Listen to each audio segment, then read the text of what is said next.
El episodio maldito del Chavo del Ocho no era el final que conocías. Desde pequeño, El Chavo del Ocho siempre había sido uno de mis programas favoritos.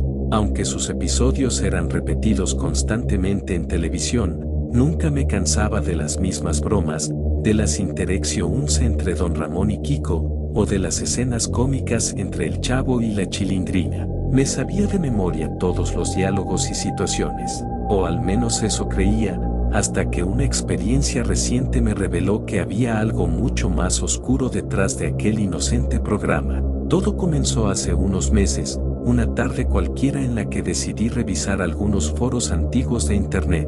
Estaba buscando curiosidades sobre la serie, algo que nunca hubiera notado o teorías sobre los personajes. En mi búsqueda, terminé en un rincón del internet que parecía casi olvidado por el tiempo, un foro con un diseño anticuado, con colores desvaídos y lleno de enlaces rotos. Allí, en una sección titulada Episodios Perdidos, había un hilo que llamaba la atención: el episodio prohibido del Chavo del Ocho no es lo que recuerdas.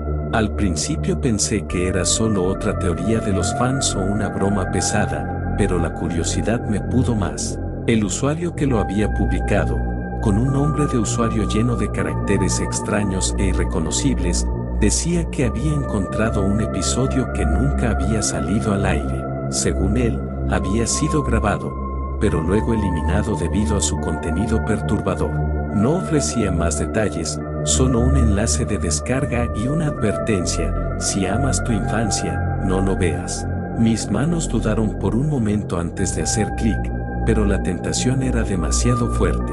El archivo se descargó sorprendentemente rápido, a pesar de su tamaño. Cuando revisé el archivo, noté algo inusual: el nombre del episodio no estaba en español como los demás, ni siquiera en inglés. Estaba compuesto por símbolos y caracteres que parecían corruptos, como si hubiera algo mal con el archivo. Pero el formato era reproducible, así que lo abrí.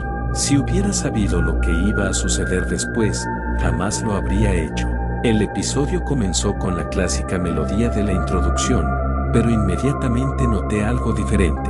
La música, que normalmente era alegre y pegajosa, sonaba distorsionada, casi como si estuviera siendo reproducida al revés.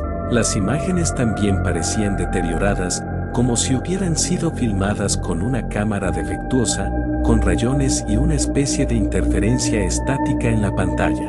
La risa enlatada, característica del programa, sonaba también extraña, como si las voces fueran más profundas y lentas, casi demoníacas. La primera escena mostraba la vecindad, pero algo en ella no era como lo recordaba. Las paredes estaban sucias, con manchas oscuras que parecían moho, y las ventanas estaban rotas o cubiertas con tablones. Era como si la vecindad hubiera sido abandonada por años. Sentí un escalofrío recorrerme la espalda, pero decidí seguir viendo. En ese momento, Don Ramón salió de su casa, o al menos, era lo que parecía. Su ropa estaba mucho más desgastada de lo habitual, y su rostro no tenía la expresión cómica de siempre. Su piel parecía más pálida, y sus ojos estaban hundidos, como si no hubiera dormido en días. El Chavo salió corriendo de su barril, pero su entrada habitual no fue acompañada por la risa enlatada de siempre. De hecho, no había ningún sonido aparte del ruido ambiental. El Chavo caminó hacia Don Ramón, pero algo en su cara me inquietó. Sus ojos, que solían ser brillantes y llenos de vida, estaban completamente en blanco. No tenía pupilas, solo dos orbs blancos y vacíos que parecían mirar a través de la pantalla. Intentó hablarle a Don Ramón, pero sus palabras no eran claras. Sonaba como si estuviera hablando bajo el agua, distorsionado y borroso. Don Ramón nunca lo miró, ni siquiera parecía notar su presencia. En cambio, se sentó en el suelo, con la espalda apoyada contra la pared, y comenzó a llorar. No era el típico llanto exagerado y cómico que solíamos ver en la serie. Era un llanto real, profundo, lleno de desesperación. Me quedé helado al escucharlo. Parecía tan auténtico que me hizo sentir incómodo, como si estuviera viendo algo demasiado personal. La escena cambió bruscamente. Ahora estaban todos los personajes reunidos en el patio de la vecindad. Kiko, la Chilindrina, doña Florinda, incluso el señor Barriga.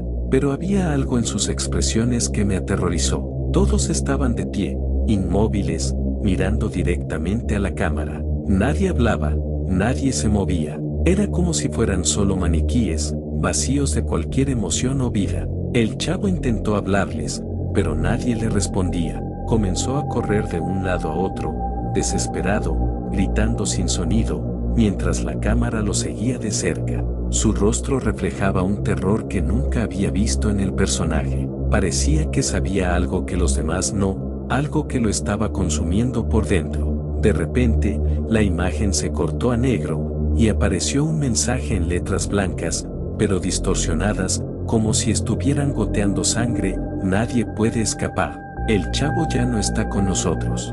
El episodio continuó.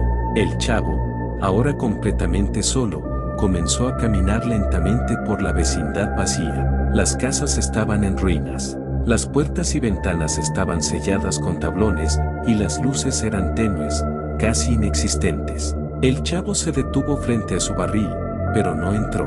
En lugar de eso, se quedó de pie, mirando hacia el cielo. La cámara hizo un giro brusco hacia arriba, y lo que vi en ese momento me dejó sin aliento. El cielo sobre la vecindad no era azul como siempre. Era de un gris oscuro, casi negro, y lo que parecía ser nubes no eran normales. Eran formas humanas, siluetas distorsionadas que se retorcían, gritaban y se movían de manera antinatural, como si estuvieran atrapadas en una especie de tormento eterno. A medida que las figuras se acercaban más a la cámara, sus rostros se volvían visibles, aunque deformados. Sus ojos eran vacíos, y sus bocas se abrían y cerraban en un grito silencioso. El chavo continuaba mirando hacia el cielo, como si estuviera esperando algo. Luego, sin previo aviso, la cámara volvió a enfocarse en su rostro. Lo que vi entonces fue aterrador. La piel del chavo comenzó a desgarrarse lentamente, como si estuviera descomponiéndose frente a mis ojos. Sus ojos en blanco se llenaron de lágrimas de sangre, y su boca se abrió en un grito silencioso. La imagen se quedó congelada en esa posición, mientras el mismo mensaje perturbador reaparecía en la pantalla: nunca debiste haber visto esto. Intenté cerrar el video, pero mi computadora se congeló. La imagen del chavo seguía ahí, mirándome con esos ojos vacíos y esa sonrisa macabra que parecía moverse ligeramente, como si estuviera consciente de que yo lo estaba viendo. Finalmente, el video se cerró solo, y mi computadora volvió a la normalidad. Pero algo dentro de mí había cambiado. Desde ese día, no puedo ver el Chavo del Ocho sin sentir una presencia detrás de mí, como si algo, o alguien, me estuviera observando desde el rincón más oscuro de mi habitación. A veces, al cerrar los ojos, escucho esas risas profundas y distorsionadas, y siento que en cualquier momento, el Chavo saldrá de su barril, y esta vez, vendrá por mí.